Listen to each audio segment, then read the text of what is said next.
This is how you never lose on a gem deal. Sometimes when you purchase a sapphire, you might be wondering, hey, if I'm going to win on this deal, if I'm not, am I going to get the price that I deserve for it? If you are not sure on the gemstone you are buying, are you actually buying a sapphire to trade, or are you just riding on luck? Right now, if you are stuck in this position, I'm going to give you the exact guide that I use when I buy a gemstone, so that I know that every gem deal I make, I win on it. Now, this system is a very simple system, and it's called the 4Ps. So if you want to learn this information, and if you want to get some valuable information, stick around till the entire video is over. I'm pretty sure you will get some very valuable information. If you are new to the channel, hit the subscribe button so that I can guide you on more general information about sapphires and jewelry. My name is Sohail and I run a company called Amirah Gems Fine Jewellery, located in Sri Lanka, the home of sapphires. My total industry experience has been 13 years, and for the past 3 years I've been educating a lot of youngsters who join this industry in terms of gems and jewelry. Now, the first point that you really need to identify before you go to buy a sapphire or you go to negotiate a sapphire is precision. What is precision? When you go to buy a sapphire, first thing you really need to identify is how do you look at the gemstone, right? When you take the gemstone into your hand, you need to see for a couple of factors. Is the gemstone cut correct? Is the gemstone have a nice refraction? Does the gemstone have any inclusions to the visible eye? How is the color of the gemstone, right? How does it look under a torch? How does it look under a loupe, right? So you need to precisionally identify a gemstone before you actually purchase it. Now it gets a little bit more easier when you actually have some sufficient knowledge in the industry, right? So developing on your skills in order to buy gemstones is going to be the biggest asset you can accumulate over a period of time for you to be a great trader. But as a general guideline, here are a couple of things that you can actually look at in a methodical manner so that you know that you are buying right. First thing, look at the cut. What is the cut? You really need to identify a couple of factors in the cut, right? Is the table of the sapphire nicely in balance, or is it equal to the culotte of the sapphire? Which means the table on the top and the culotte at the bottom should be symmetrically perfect. This means the sapphire is very well balanced, right? The next thing you actually need to look at is the star facets around the center of the sapphire. Are they cut in a very equal manner, and are they even? Maybe if one star is big and the other star is small, that is an indication that the sapphire is not very well cut. Third thing you really need to identify if the sapphire has a heavy bottom, or does it have a not equal face to the proportion of the sapphire. For example, if the bottom is too big and if the face is very small, and if it's a 3 carat or a 4 carat sapphire, the chances are it's not very well cut, right? So you need to identify a good cut sapphire before anything. Why is that? Because a very well cut sapphire will refract light really well, so that the sapphire brightens and sparkles in a proper fashion. If the cut is poor, the light that refracts inside the sapphire is going to be poor too, which should give you an indication, hey, the cut is not that great and I cannot really buy. Second thing you really need to look at in terms of precision is how is the color. Is the color evenly spread throughout the sapphire? Does it have a dull spot? Is it empty at the bottom? Does it have a color band? Is it fading or zoning from different sides, right? Most important thing is the saturation, hue, and the depth, right? The saturation should be nice, the hue should be very even, and the depth should be totally down. So the sapphire should look nice in all sides. That is a very well sparkling sapphire, and the color grading is good. Another factor that you should also determine in color is which category of color does it fall to. Sapphires usually come in first color, second color, third color, right? For example, if you take a blue sapphire, royal blue is considered the number 1, vivid is considered number 2, cornflower is considered number 3, and then you have general blue sapphire, which is considered number 4. Now depending on these factors, the price is definitely going to change, right? Third thing that you actually need to look at in the component of precision is the fact that how clean is this sapphire, right? Does it have any visible inclusions to the face? Does it have any inclusions on the loupe, right? Does it have any kind of feathers that is disturbing the face? The most important thing is the face. The face is the top part of the sapphire. If the top part of the sapphire is nice and it doesn't have any visible marks, okay, you can grade this as slightly a better sapphire. Based on that, you can obviously depend on the pricing factor, right? So you can negotiate a bit depending on these factors of precisionally identifying. So now that you have precisionally identified your sapphire, the next thing you need to do is see where you stand on position, which is the second point. By position, I mean where do you stand on this entire deal, right? Position is you taking a sapphire and you understanding, okay, I'm getting it at maybe for $1,000. Is there a possibility that I can get something similar for cheaper, right? Am I paying the right price? if I buy this for $1,000, can I sell it for a price which is more than $1,000? Alright, sometimes what happens is, yes, you are in a good position at the deal, sometimes you are in a very bad spot on the deal. So positioning is very important to understand. Hey, if I do this deal, do I win out of it or do I lose out of it? What happens is, sometimes people are too attached to the sapphire itself that they don't really understand their positioning on the deal. You usually get blinded by other factors and you are so interested in purchasing the sapphire that you don't realize that you are not paying the right price and you are in a bad spot.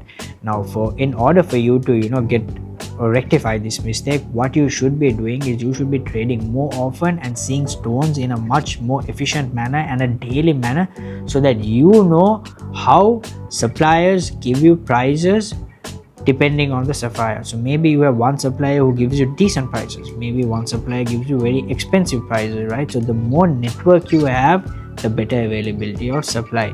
But positioning is very important so that you do not get stuck. So the next time you go to buy and you see a nice stone and you identify the precision of it, you really like it, second thing is ask yourself the question, am I going to win on this deal or am I not going to win on this deal? If you ever feel that, okay, my positioning is not good on this deal, do I like it, I feel that I'm going to get stuck and I actually don't have anyone to flip this for, chances are you are in a bad position.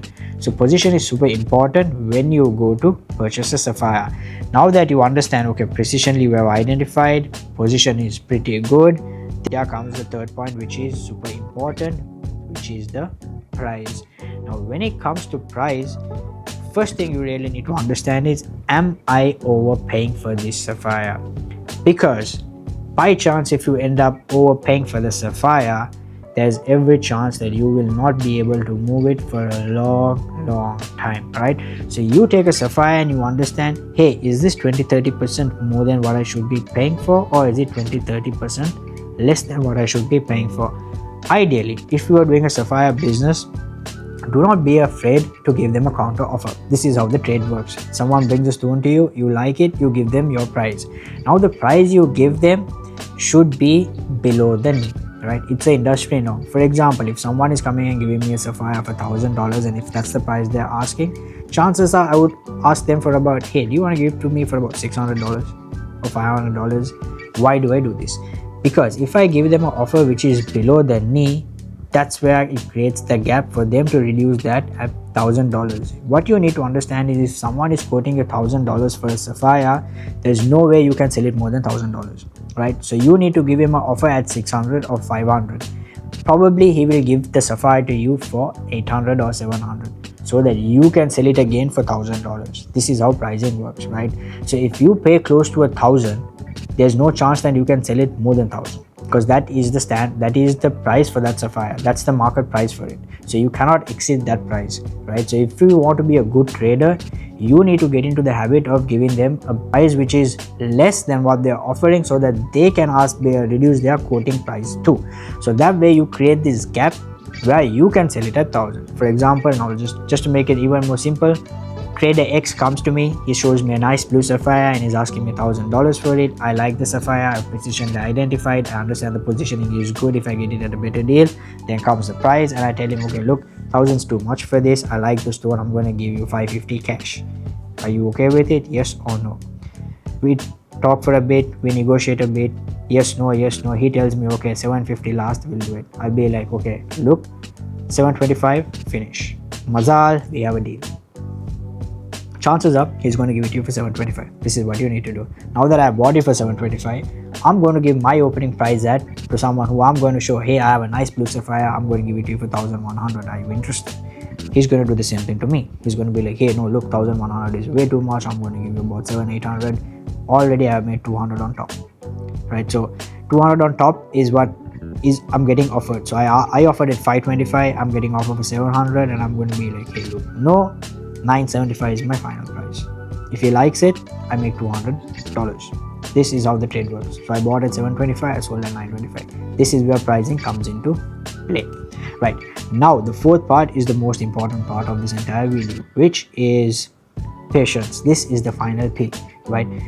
When you buy a sapphire, you need to be very patient. The number one reason for this is if you rush into a deal, 9 times out of 10 you're going to make a mistake, or you're going to pay a price which is more than it's supposed to be. Right? This is what happens when you rush a deal. You start negotiating and you want to buy it too quickly, you're not dragging it. Then what happens is you overpay, or you don't really identify the stone very well. You make mistakes in precision and you really miss one or two key features. Maybe there was a feather that you didn't see, maybe there was an inclusion that you didn't see, maybe the color wasn't that great, maybe you forgot to hit the torch and see how the stone looks under lighting, or how it looks during daytime, how it looks during indoor lighting. Right? So if you rush a deal, you're going to crash. Right? If the stone is meant for you, if the sapphire is meant for you, it will turn and really come back to you. Right? This is how sapphires are. If the stone is meant for you, it's going to be yours. Right? So what you need to do is, say you like a sapphire, you identify precision, you identified your position, you spoke the price, is not coming to your price. Then what you need to do is you need to give your offer and remain silent. You need to be like, hey, $1,000 is what you're asking, 700 is what I can give you. I've given you my price. If you want to give it to me, all well and good. If not, no problem. I do not need the stone. Let some time go. Call him after 2 days and be like, hey, did you make up your mind? Can you give it to me for 700? Or chances are he's going to say no.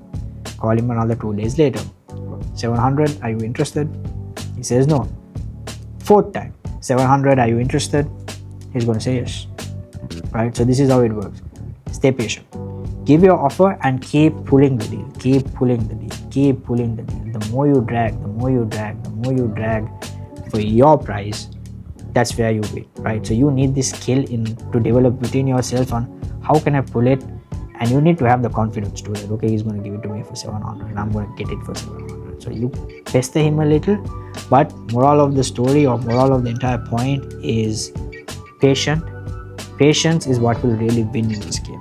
Right? If you rush it, then you cannot flip it. This was the video on the 4 keys on how to never lose on a gem deal. If you found this video interesting, and if you liked it, and if you found some valuable information, hit that like button, hit that subscribe button, share it with a friend, and drop a comment. Until then, cheers guys, and I will see you on the next video. Also, on a side note, I do a lot of vlogs on entertaining how a day goes on life as a jeweler, and always dropping new sapphires and jewelry, so you can go check that out too. Till then, cheers and take care.